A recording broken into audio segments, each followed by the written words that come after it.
What is up, guys? This is your boy Ghetto Kaiba from Team CLB coming at you here with a Melffy Tri-Brigade deck profile. This deck is really nuts. I swear it's nuts.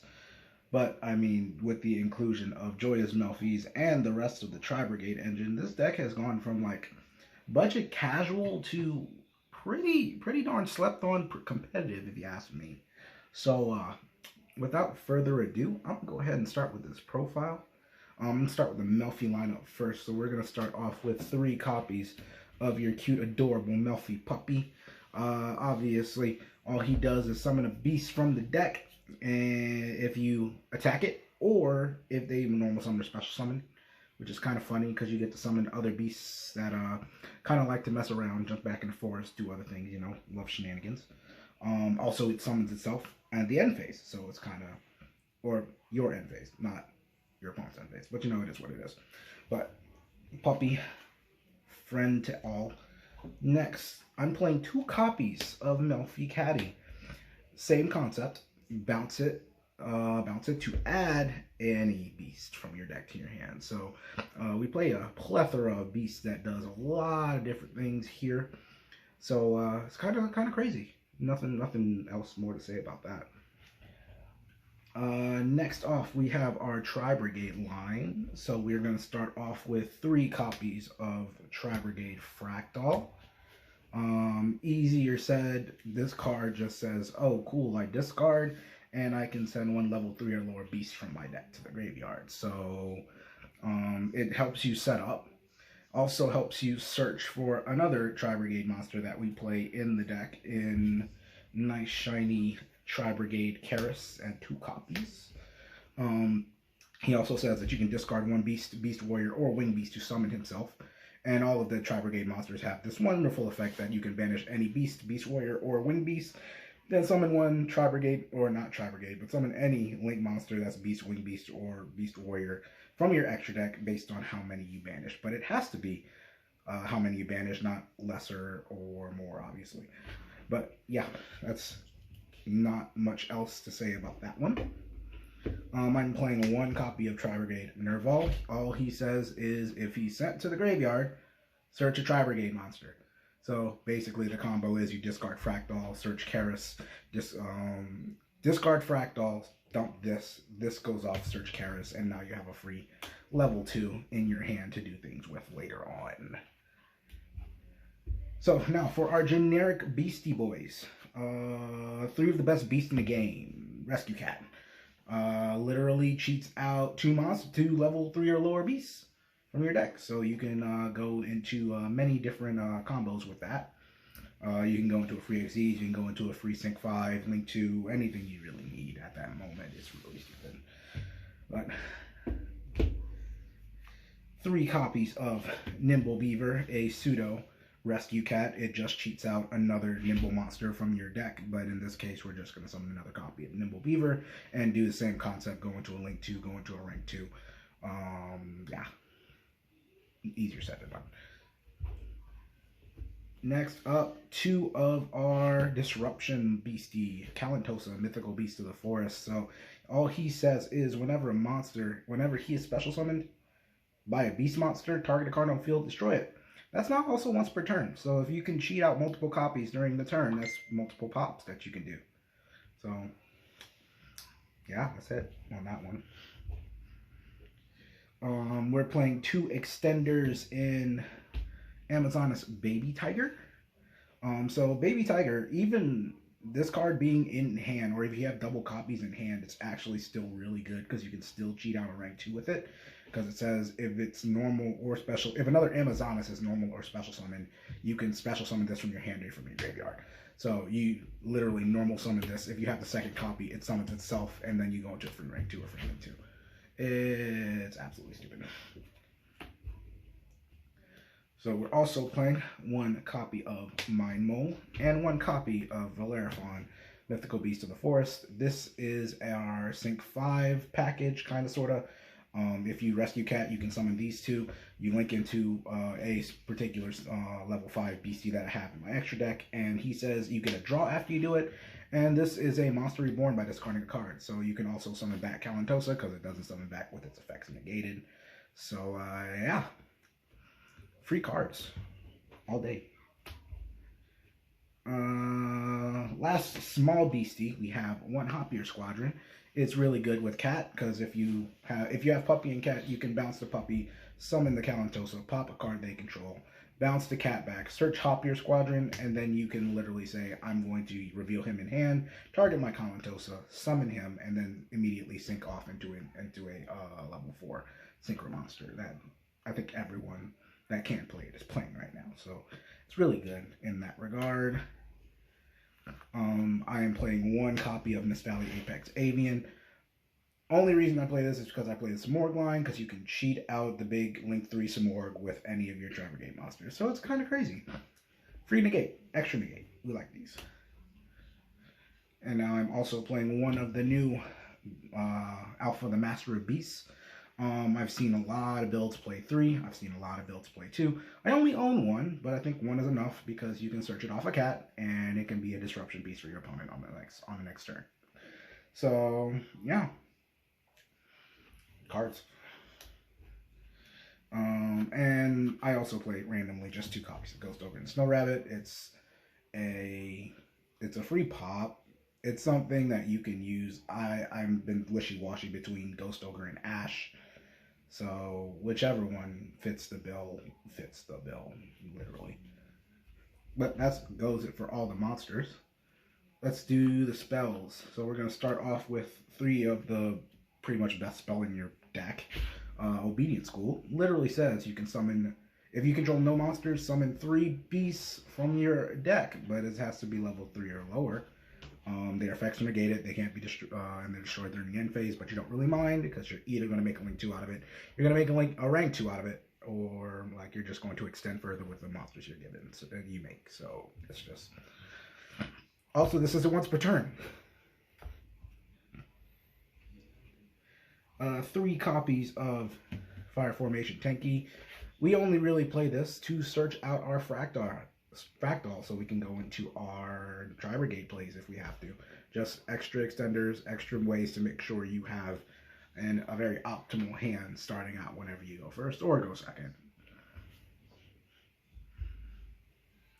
Alright, so for our other random spells, we have 1 copy of Ares Rock Sunrise and 1 copy of Monster Reborn. They both fit the same build, just say this in particular summons a beast. And it also says it's better going second because you literally just say, I'm going to drop all your monsters by 300, or not 300, 200 times however many beasts, wing beasts, or beast warriors in your graveyard. So it helps break boards, or it helps you get hit numbers a little better.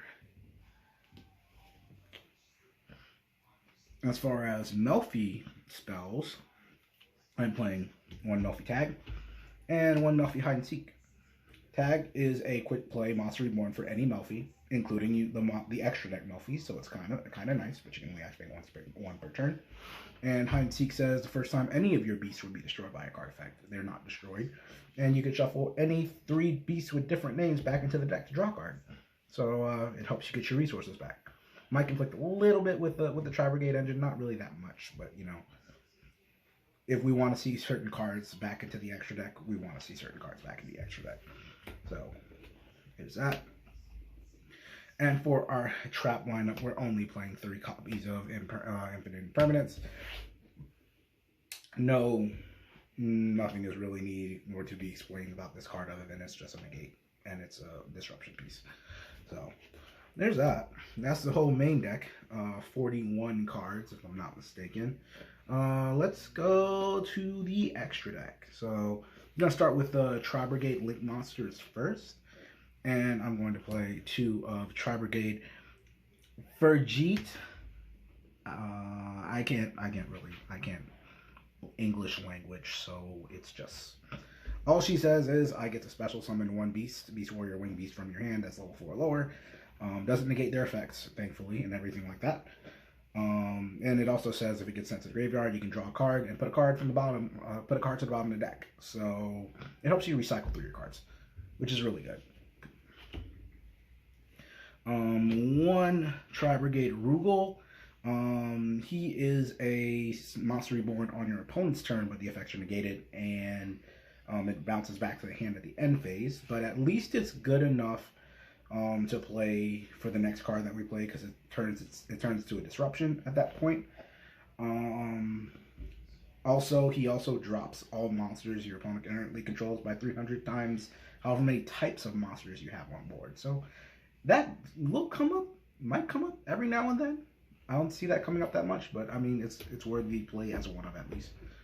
I also play 2 copies of Tri-Brigade Shreg, the Ominous Omen. This man is a non-target banish whenever he is summoned, and then whenever you special summon a Beast, Wing Beast, or Beast Warrior. So he's really good in that regard. On top of, if he's sent to the graveyard, you get to search for any Beast, Wing Beast, or Beast Warrior up to the amount whose level is less than or equal to the monsters that you currently have banished. So it's really good. It'll get you back into your Melffy plays at least. It'll get you into like any kind of level 2. And if you banish a lot, you can even search out for the Master of Beast off of this. It's really stupid. And as aforementioned, I am playing 1 copy of the Simorgh, Bird of Sovereignty. Can't target it or any wing beast you control with card, that point to this with card effects. You don't really use the protection from destruction at all, but we just do it to cheat out Apex Avian at the end of the turn and add multiple end phases, because this does activate on every end phase, not just your own end phase. We also play 1 random copy of Access Code Talker. He's nothing else to say other than he gets big and he pops cards, and you can't respond to him. Yeah. So for the Xyz monsters, we're going to go easy, and we're going to start with the Melffy boys. We're going to start with 1 Joyous Melffys and 1 Melffys of the Forest. So Joyous Melffys says you can detach 1 and make all your Melffys attack directly for that turn. That comes up. Kind of cheeky sometimes, but it will come up. But it has the actual effect that you can take 1 beast monster, or target 1 beast monster, return it to your extra deck, and summon out how many materials you'd had. So you can literally use this to also cheat out Kalantosa, Mythical Beast of the Forest, or any other like beast that you deem that you need to have on the board. Melffys of the Forest, you detach 1, search any Melffy card, so you can search your Iron Zeke, search your tag, search any piece you don't need. I mean, any piece you do need, not don't need. On top of, it's also negate, because if you bounce any of your Melffys back to your hand, then you get to target 1 monster your opponent controls. It can't attack, also its effects are negated. So that wording actually comes up, and it's really, really annoying. It's just annoying, but I like it. As for other Xyz monsters, I play 1 copy of Sky Cavalry Centauria. This card literally says, if I battle you and I don't kill you, I can detach 1 to bounce that monster back to the hand. Also, it can't be destroyed by battle when he has Xyz material. It's the only reason he works so well. Also, a good target to make another monster that I have in my extra deck. But yeah, he just outs problem cards that you can't really out all the time. 1 copy of Ronin Raccoon Sandayu. He is good for pushing for OTKs in general. He detaches 1 to make a token of the highest attack point monster on the board. And as long as you control a beast, he can't be destroyed by battle or card effects. So this is really good in that regard. Yeah. 1 copy of Cat Shark. This is personal preference. This is a very cheeky card. It says as long as you have water Xyz materials, he can't be destroyed by battle, and you can detach 1 and target another Xyz monster you control and double its attack. So it kind of works well with Joyous Melffys when you can detach 1, attack directly for 4k over all their monsters. Yeah, cheekiness. And then for the last Xyz monster we played the 1 Divine Arsenal AA Zeus. This is a game ender. This is I just don't know how to explain it other than this guy can end games and make sure you win. Because it's just like you have 2 different ways of making it. You can use Sky Cavalry Centauria to make it. right after, because it overlays over any seas monster that battles. Or you can use Joyous Melffy's attack directly and then re-overlay into him too. But I wouldn't really suggest that too much, because it also leaves you out of your Joyous Melffy's unless you play hide and seek. Also detach 2 to send all other cards on the field to the graveyard. So you kind of don't want to lose your stuff, but if your opponent doesn't lose their stuff and they're almost out of like resources in general, you kind of win. So just a little bit, I guess. And for the last 2 cards in the extra deck, I play 1 copy of Herald of the Arclight and 1 copy of Naturia Beast. Naturia Beast wins games. Negate any spell, except for Super Poly, but it just is what it is. And then Herald of the Arclight, also pseudo Macrocosmos, on top of I negate anything.